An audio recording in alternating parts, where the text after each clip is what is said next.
प्यारे बच्चों नमस्कार। स्वागत है आप सभी का आपके अपने प्यारे से विद्या आनंद यूट्यूब चैनल में। तो कैसे हो आप सभी? मैं आशा करता हूं कि आप लोग बहुत ही अच्छे होंगे, स्वस्थ होंगे और आप सभी की पढ़ाई भी बहुत ही अच्छी चल रही होगी।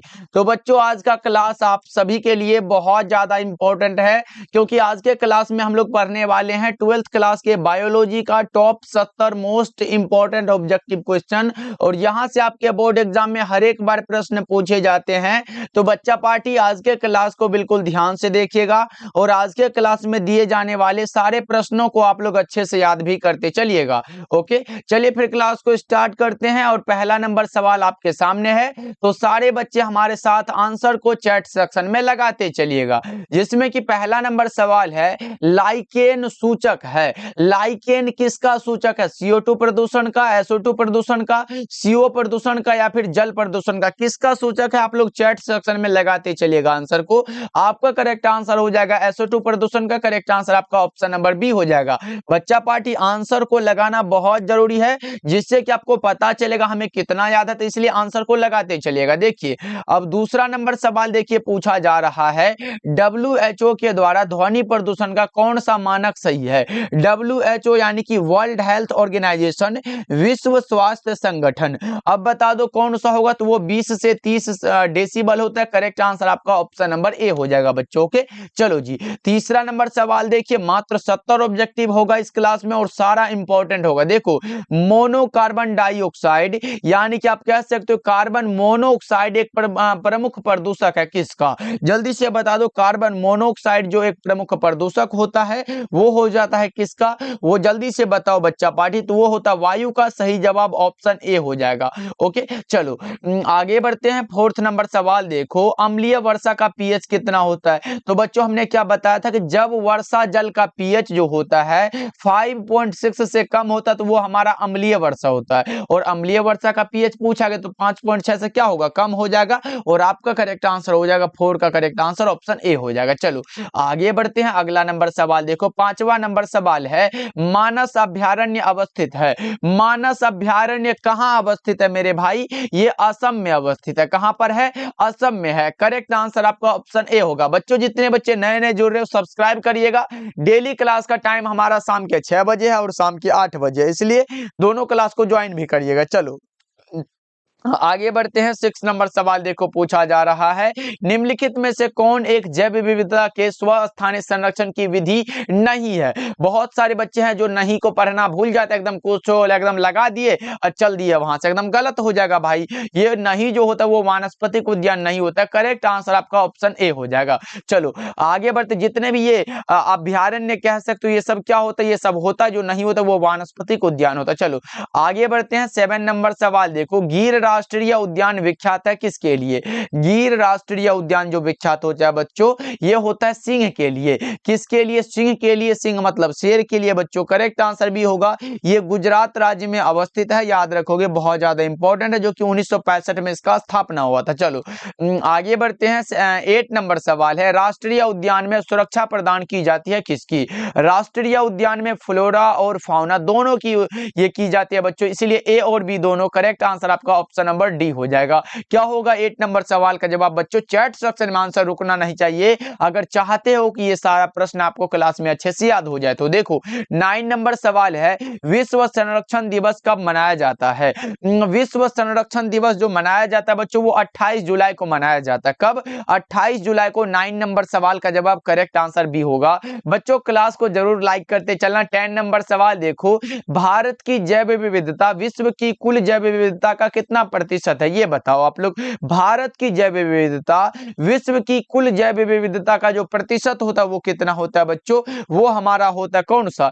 8% कह सकते हो, क्योंकि ये होता 7.8% से लेके 8.1% तक। करेक्ट आंसर बी हो जाएगा। चलो आगे बढ़ते हैं। 11 नंबर सवाल देखो, चरम समुदाय किस क्षेत्र में पाया जाता है? चरम समुदाय जिस क्षेत्र में पाया जाता है उसका नाम होता है संतुलित क्षेत्र। क्या होता है बच्चों? संतुलित क्षेत्र। करेक्ट आंसर ए हो जाएगा। चलो 12 नंबर सवाल है, जब नर और मादा गैमीट में युग्मन होता है। देख रहे हो बच्चों, जब नर और मादा दोनों भाग ले रहा हो तो ये हमारा लैंगिक जनन होगा। अगर कोई सिंगल पेरेंट होता है वो हमारा अलैंगिक जनन होता है। ये भी आप लोग याद रखोगे, इंपॉर्टेंट है। चलो आगे बढ़ते हैं, ये रहा आपके सामने 13 नंबर सवाल। द्विखंडन किसमें पाया जाता है? कई बार पूछा गया सवाल है। द्विखंडन अमीबा पैरामीशियम दोनों में पाया जाता है, अमीबा तथा पैरामीशियम ए और बी दोनों। करेक्ट आंसर आपका ऑप्शन नंबर डी हो जाएगा 13 का। क्या होगा बच्चों? ऑप्शन डी बिल्कुल सही हो जाएगा। चलो आगे बढ़ते हैं, 14 नंबर सवाल देखो, युग्मक जनन में क्या बनता है? युग्मक जनन में क्या बनेगा? दोनों बनेगा, मेल गेमिट और फीमेल गेमिट, यानी कि नर और मादा दोनों युग्मक बनता है बच्चों। सही जवाब ऑप्शन नंबर सी हो जाएगा बच्चों। ओके, चलो देख रहे हो ये सब प्रश्न आपके एग्जाम में पूछा गया बच्चों।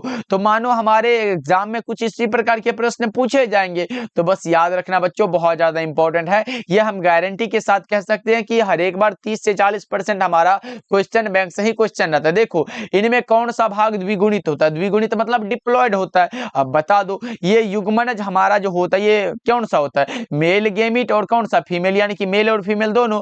ये 2n होता है, जिसे हम लोग क्या कहते हैं? जायगोट बोलते हैं। क्या कहते हैं बच्चों? जायगोट होता है। करेक्ट आंसर आपका ऑप्शन ए होगा, जो कि हमारा डिप्लॉयड होता है। चलो आगे बढ़ते हैं, अगला नंबर सवाल 16 नंबर सवाल है, एक पारिस्थितिक तंत्र में हरे पौधे क्या है? हरे पौधे जो होते हैं बच्चों, वे एक प्रकार के उत्पादक होते हैं। क्या बोलते हैं बच्चों? करेक्ट आंसर ए हो जाएगा बच्चों। चलो 17 नंबर सवाल है, अपघटक कैसे होते हैं? स्वपोषक होते हैं या फिर कौन सा होता है? जल्दी से बता दो।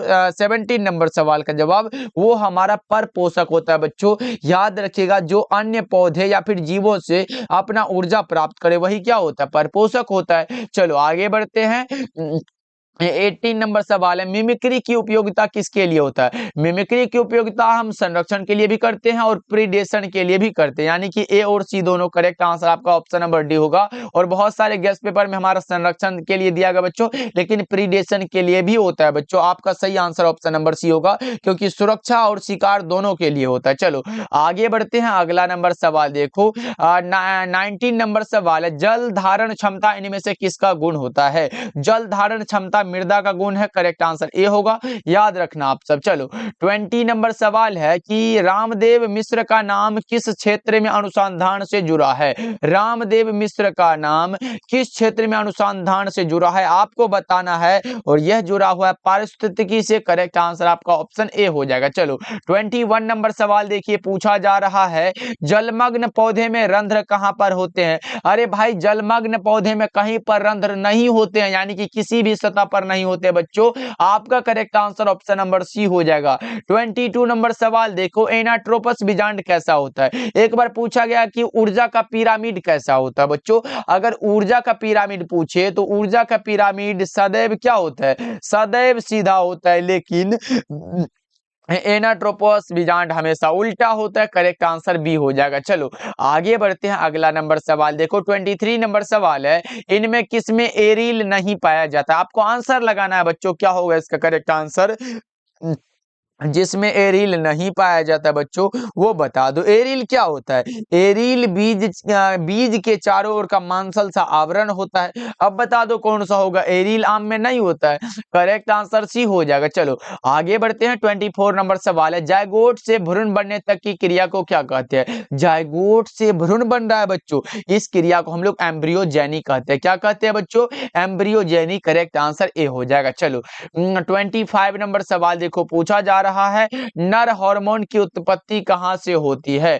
नर हार्मोन की उत्पत्ति जहां से होती है उसका नाम होता है कौन सा? वृषण होता है बच्चों, याद रखोगे। टेस्टोस्टेरोन की उत्पत्ति क्या होती है? वृषण से होती है। आपका सही जवाब ऑप्शन बी हो जाएगा।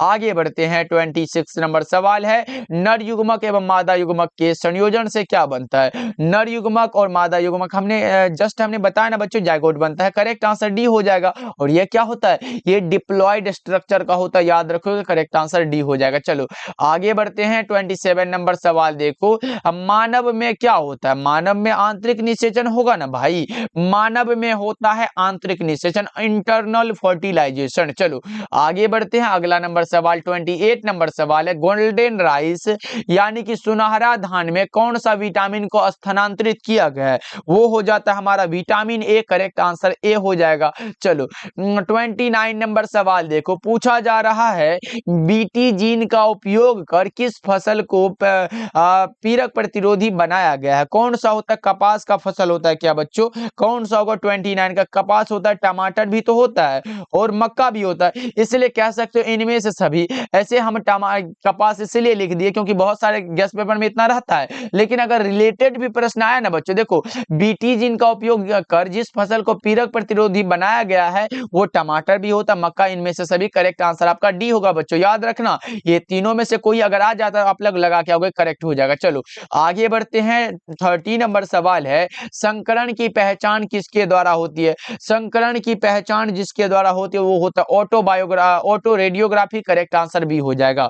ओके चलो, बहुत अच्छे बच्चों, याद रखिएगा यह तकनीक जो होता है वो रेडियोधर्मी जांच का उपयोग करके डीएनए या फिर आरएनए के संकरण की ये पहचान करता है। करेक्ट आंसर भी हो जाएगा। चलो आगे बढ़ते हैं। अगला नंबर सवाल है, कवक को किस एंजाइम से संसाधित किया जाता है? कवक को जिस एंजाइम से संसाधित किया जाता है उसका नाम होता है काइटिनेज। करेक्ट आंसर ए होगा। चलो आगे बढ़ते हैं।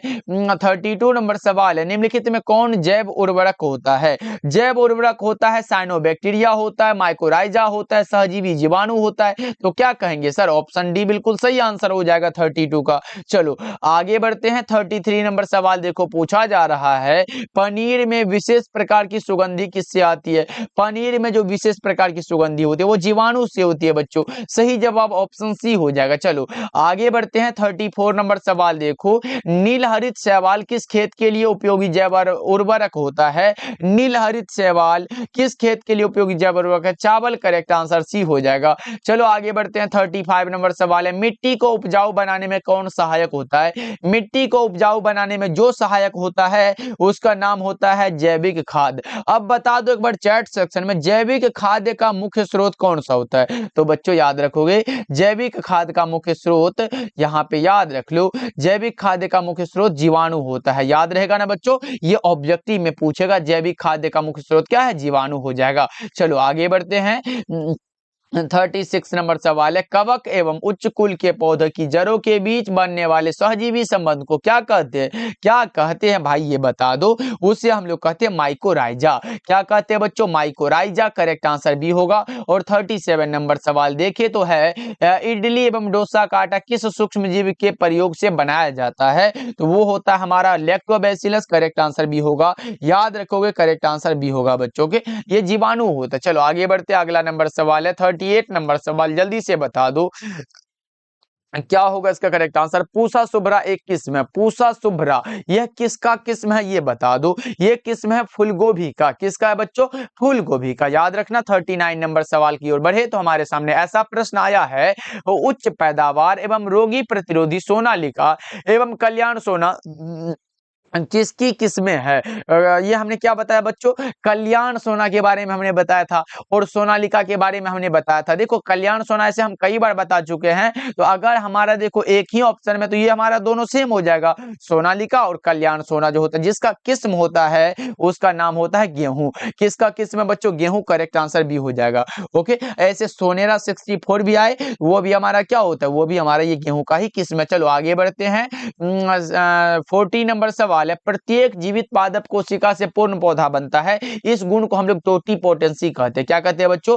टोटीपोटेंसी, या फिर इसी को संपूर्णता भी लिख देता है, तो इसको ध्यान में रखना। चलो 41 नंबर सवाल है, सोमा क्लोन विविधता किनके द्वारा प्राप्त की जाती है? सोमा क्लोन विविधता होती है उत्तक संवर्धन के द्वारा। राइट आंसर आपका ऑप्शन ए हो जाएगा। चलो 42 नंबर सवाल है, इनमें कौन गाय की प्रजाति नहीं है? गाय की प्रजाति जर्सी भी होती है, करन स्विस भी होती है और करन हमारा फ्राइस भी होती है, लेकिन ये सुरती कहां से आ गया भाई? सुरती तो भैंस की प्रजाति है। कौन सी बच्चों? सुरती आए, महसाना आए, ये किसकी प्रजाति है? तो ये भैंस चाचा की प्रजाति है बच्चों। करेक्ट आंसर डी हो जाएगा। 42 का डी लगाए हो ना बच्चों। चलो आगे बढ़ते हैं।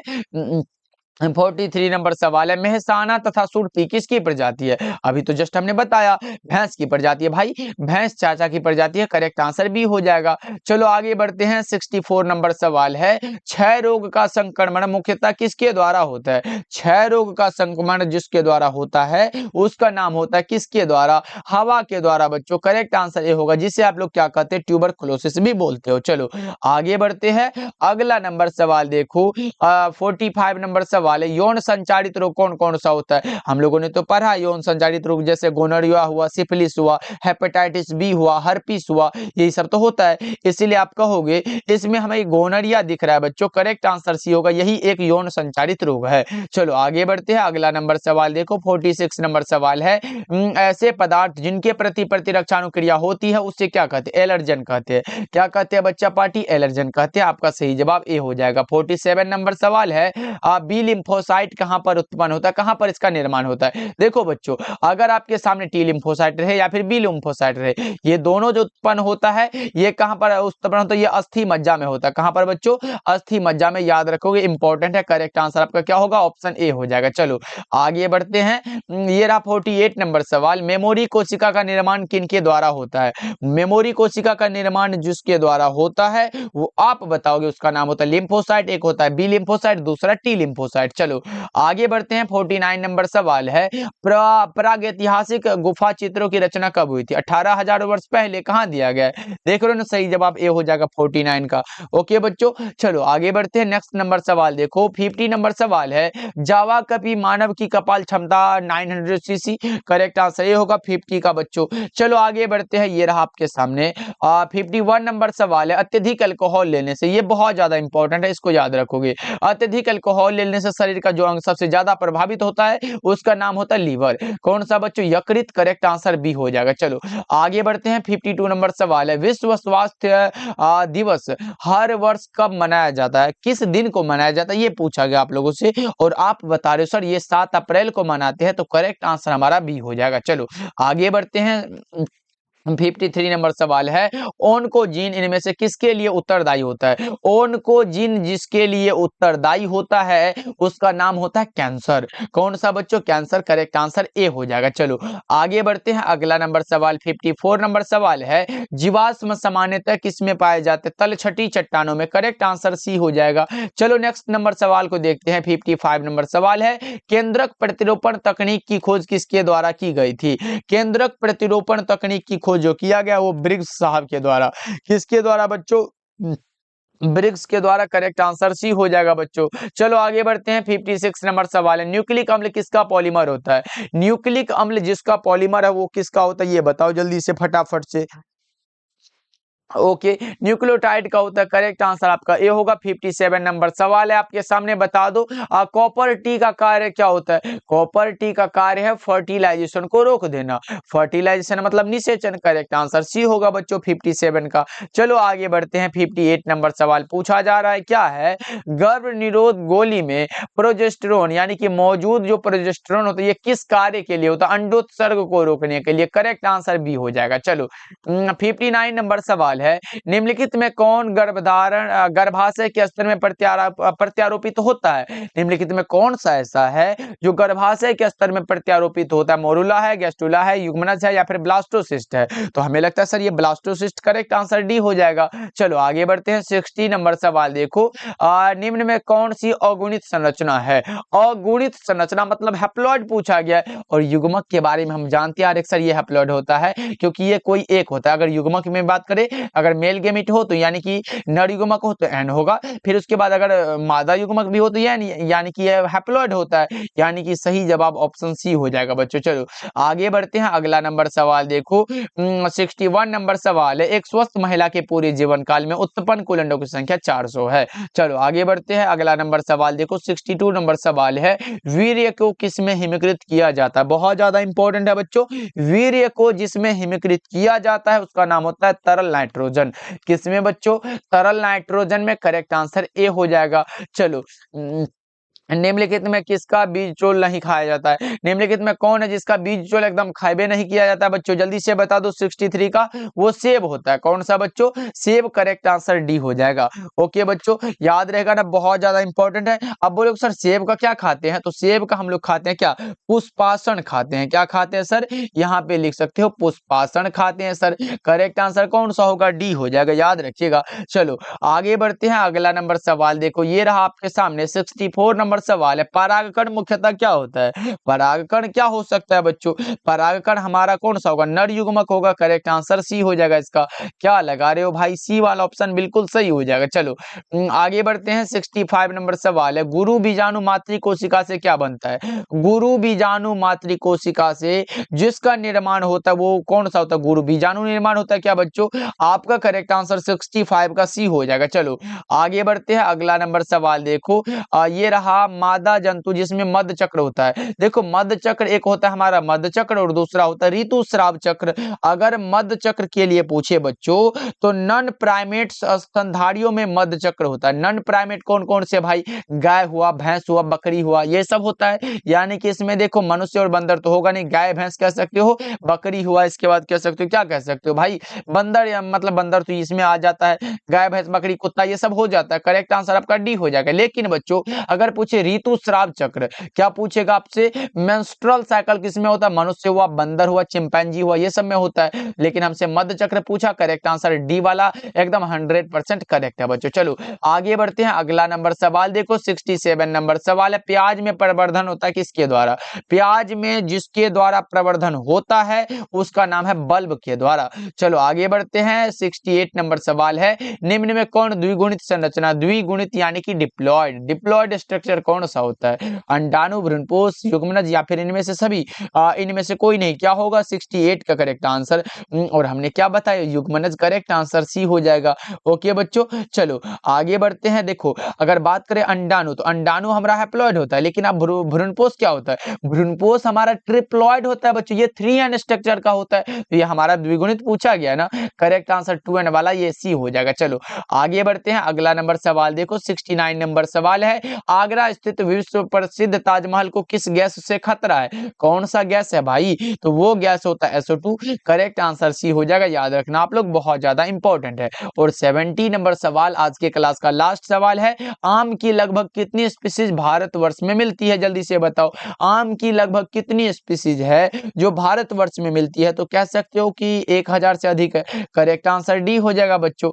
चलो जी अब बता दो आज का क्लास कैसा लगा, और जितने बच्चे हमारे द्वारा तैयार फिजिक्स, केमिस्ट्री और बायोलॉजी का इंपॉर्टेंट क्वेश्चन वाला नोट्स नहीं लिए हो, यानी कि बच्चों अभी तक आपकी पढ़ाई मानो कुछ भी नहीं हो पाई है और अभी भी चाहते कम से कम सर कम से कम अच्छा नंबर आ जाए, तो हम बच्चों गारंटी ले सकते हैं कि फिजिक्स, केमिस्ट्री और बायोलॉजी में आप लोग 80 प्लस मार्क्स अभी भी ला सकते हो, क्योंकि हमने जो आपके लिए तैयार किया है इंपॉर्टेंट क्वेश्चन वाला सीरीज, यानी कि उसमें आपको एक सब्जेक्ट में 50 से 60 क्वेश्चन दिया रहेगा। बस आप अगर उसे अच्छे से याद कर लेते हो, ये हिंदी और इंग्लिश दोनों मीडियम के लिए बच्चों, अगर आप अच्छे से पढ़ लेते हो तो ये हमारी गारंटी है कि एक सब्जेक्ट में आप लोग 80 प्लस नंबर ला सकते हो। ये मात्र 199 में मिल रहा है। कॉल करिएगा 70821685 नंबर पे और जल्दी जल्दी से ले लेना बच्चा पार्टी। ऐसे अगर एक दिन में 10 क्वेश्चन भी याद करते हो तो आपका ये क्लियर हो जाएगा, एकदम खत्म हो जाएगा, अच्छे से खत्म हो जाएगा। और उसी से आगे एकदम कोई घबराने की बात नहीं है बच्चों। ऑब्जेक्टिव का हम यूट्यूब पे फ्री में क्लास दे रहे हैं और सब्जेक्टिव का इसको जरूर लीजिएगा बच्चों, बहुत ज्यादा इंपॉर्टेंट होता है। ओके मिलते हैं फिर अगले क्लास में। आप लोग अपना ध्यान रखिएगा, एक बार क्लास को लाइक कर लीजिएगा।